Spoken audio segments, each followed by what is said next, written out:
T Muhammad Basheer കൂടി telephone ലൈനിലുണ്ട്. Shri T Muhammad Basheer, നമുക്കറിയാം doctor Manmohan Singh അദ്ദേഹത്തിൻ്റെ സംഭാവനകൾ എത്ര വലുതായിരുന്നു ഇന്ത്യൻ സമ്പദ് വ്യവസ്ഥയുടെ കാര്യത്തിൽ. 90കളുടെ തുടക്കത്തിൽ പുത്തൻ സാമ്പത്തിക നയങ്ങൾ നമ്മൾ സ്വീകരിച്ചു.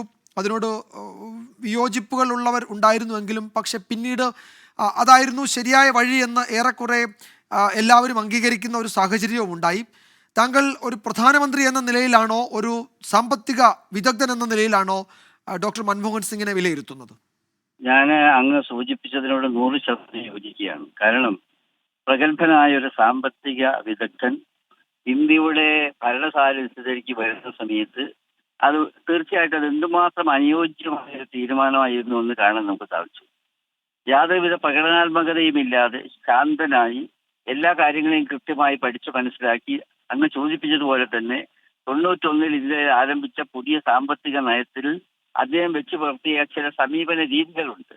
അതായത് ഇന്ത്യയെ പോലുള്ള രാജ്യത്ത് പൊതുമേഖലാ സ്ഥാപനങ്ങളെ നശിപ്പിക്കാതെ അതിനെ വളർത്തിക്കൊണ്ട് തന്നെ ഉദാഹരണവൽക്കരണത്തിന് വഴിയൊരുക്കുക, പ്രൈവറ്റൈസേഷന് വഴിയൊരുക്കുക എന്നതുകൂടിയായിരുന്നു ആ കാഴ്ചപ്പാട്. ആ കാഴ്ചപ്പാട് എന്തുമാത്രം നല്ലതായിരുന്നു എന്ന് ഇപ്പൊ മനസ്സിലാവുകയാണ്. കൂടുതൽ കാര്യം എന്ന് വെച്ചാൽ ഉള്ള പൊതുമേഖലയെ മുഴുവൻ നശിപ്പിച്ച് രാജ്യത്തെ തന്നെ പൊതുമേഖലയെ ഇല്ലാതാക്കി സ്വകാര്യ മേഖലയ്ക്ക് രാജ്യത്തെ തീരെഴുതി കൊടുക്കുന്ന സ്വഭാവത്തിലേക്ക് പോകുമ്പോൾ എന്തുമാത്രം ഉജ്ജ്വലനായ ഒരു പ്രധാനമന്ത്രിയായിരുന്നു അന്നുണ്ടായിരുന്നതെന്ന് കാണാൻ നമുക്ക് കഴിയും. മറ്റൊരു കാര്യം കൂടി ഇവിടെ സൂചിപ്പിച്ച് നിങ്ങൾ ഇന്ത്യയിൽ അനിവാര്യമായും വേണ്ടിയിരുന്ന ചില നിയമനിർമ്മാണങ്ങൾ, വിദ്യാഭ്യാസം, നിർബന്ധ വിദ്യാഭ്യാസം, അതുപോലെ തന്നെ ഇവിടെ ഉദാരവൽക്കരണത്തിന്റെ ഭാഗമായിട്ട് തന്നെ മറ്റു കാര്യങ്ങൾ, അതുപോലെ തന്നെ തൊഴിലുറപ്പ് പദ്ധതി. ഇന്ത്യയിൽ സാധാരണ പാവപ്പെട്ട ഒരു ആൾക്ക് എനിക്ക് സർക്കാരിൽ നിന്ന് ശമ്പളം അല്ലെങ്കിൽ വേതനം കിട്ടുന്ന ഒരു ജോലിയുണ്ട് എന്ന് പറഞ്ഞ് പോകാൻ പറ്റുന്ന സാഹചര്യം ഓരോ ഗ്രാമങ്ങളിൽ വന്നിട്ട് ഇപ്പോഴും ഉണ്ട്. ആ നിലയിൽ മറ്റൊരു കാര്യം കൂടി നമ്മൾ ഇതിന്റെ നമ്മളെ വിവരാവകാശ നിയമം പോലുള്ള ഒരു കാര്യം ഇതിന്റെ അഴിമതിയെ വേദറക്കാൻ പറ്റിയ ഒരു നിയമനിർമ്മാണമായിരുന്നു. ഇപ്പൊ വരെന്താ ചെയ്തത്? അതിന് ചെറുകരിക്കുകയാണ്. അങ്ങനെയൊക്കെ നോക്കുമ്പോൾ ഏറ്റവും പ്രഗത്ഭനായ ഒരു ഭരണാധികാരിയായിട്ട് അദ്ദേഹം മിതത്വമായിരുന്നു അദ്ദേഹത്തിന് മുഖമുദ്ര. ആവശ്യമില്ലാതെ സംസാരിക്കാനുണ്ടായിരുന്നില്ല. എന്നാൽ ആവശ്യപ്പെടുന്നത് ആക്കി കുറുക്കി കൃത്യമായി പറഞ്ഞ് അതിന്റെ മാർഗരേഖ ഉണ്ടാക്കുന്നത് അദ്ദേഹം കാണിച്ച വൈദഗ്ധ്യം ഈ നാടിന് അഭിമാനിക്കാൻ കഴിയുന്ന ഒരു സംഗതിയാണ്. അദ്ദേഹത്തിന്റെ പാവന സ്മരണയ്ക്ക് മുമ്പിൽ ഞാൻ ആദരാഞ്ജലികൾ അർപ്പിക്കുകയാണ്. നന്ദി ശ്രീ ടി മുഹമ്മദ് ബഷീർ. അദ്ദേഹത്തെ അനുസ്മരിച്ചതിന് അദ്ദേഹം സൂചിപ്പിച്ചതുപോലെ നിർണായക നിയമനിർമ്മാണങ്ങളുടെ ഘട്ടം കൂടിയായിരുന്നു ഒന്നാം UPA സർക്കാർ എന്നതിൽ ആ സർക്കാരിനെ എതിർക്കുന്നവർക്കും തർക്കമുണ്ടാവില്ല. തൊഴിലുറപ്പ് പദ്ധതി, വിവരാവകാശ നിയമം, അതുപോലെ ഭക്ഷ്യസുരക്ഷാ നിയമം അടക്കം വലിയ തോതിൽ ചർച്ചയായ നിയമനിർമ്മാണങ്ങളുടെ ഘട്ടം കൂടിയായിരുന്നു. ആ UPA സർക്കാർ ഇന്ത്യയിലെ മികച്ച സർക്കാരുകളിൽ ഒന്നായി അറിയപ്പെട്ടു. പക്ഷേ രണ്ടാം UPA സർക്കാരാണ് വിമർശനങ്ങൾ നേരിട്ടത്.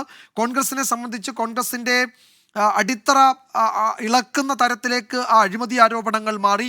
ആ ഘട്ടത്തിൽ രാഹുൽ ഗാന്ധി തന്നെ ആ സർക്കാർ കൊണ്ടുവന്ന ഒരു ഓർഡിനൻസ് തുറന്ന വേദിയിൽ ഒരു തുറന്ന വേദിയിൽ അത് വലിച്ചു കീറി എറിയുന്നതിന് നിശബ്ദനായി സാക്ഷിയാകേണ്ടി വന്നു ഡോക്ടർ മൻമോഹൻ സിംഗ് എന്ന പ്രധാനമന്ത്രിക്ക്. അതൊക്കെ വലിയ തോതിൽ അദ്ദേഹത്തെ വേദനിപ്പിച്ചുവെന്ന് പിന്നീട് അദ്ദേഹത്തിൻ്റെ ചില സുഹൃത്തുക്കളൊക്കെ എഴുതിയ പുസ്തകങ്ങളിലും കുറിപ്പുകളിലും നമ്മൾ കണ്ടിട്ടുണ്ട്. അദ്ദേഹത്തിൻ്റെ പ്രസ് സെക്രട്ടറി ആയിരുന്ന സഞ്ജയ് ബാരു എഴുതിയ ആക്സിഡൻ്റൽ പ്രൈം മിനിസ്റ്റർ എന്ന പുസ്തകം ആ നിലയിൽ രാജ്യത്താകെ ചർച്ചയാവുകയും ചെയ്തു. ന്യൂസ് ഡെസ്കിൽ നിന്ന് സരുൺ ജോസ് ചേരുന്നുണ്ട്. സരുൺ, ഇവിടെ നമ്മൾ മൻമോഹൻ സിംഗ് എന്ന സാമ്പത്തിക വിദഗ്ധനെ, പ്രധാനമന്ത്രിയെ വിലയിരുത്തുമ്പോൾ ഒന്നിലധികം ഘടകങ്ങൾ പറയാതിരിക്കാൻ കഴിയില്ല. ഒന്ന്, പ്രധാനമന്ത്രി എന്ന നിലയിൽ അദ്ദേഹത്തിൻ്റെ പ്രവർത്തനം, ആ ഘട്ടത്തിലെ നിർണായക നിയമനിർമ്മാണങ്ങൾ, ഇടതു പാർട്ടികളുടെ സ്വാധീനം,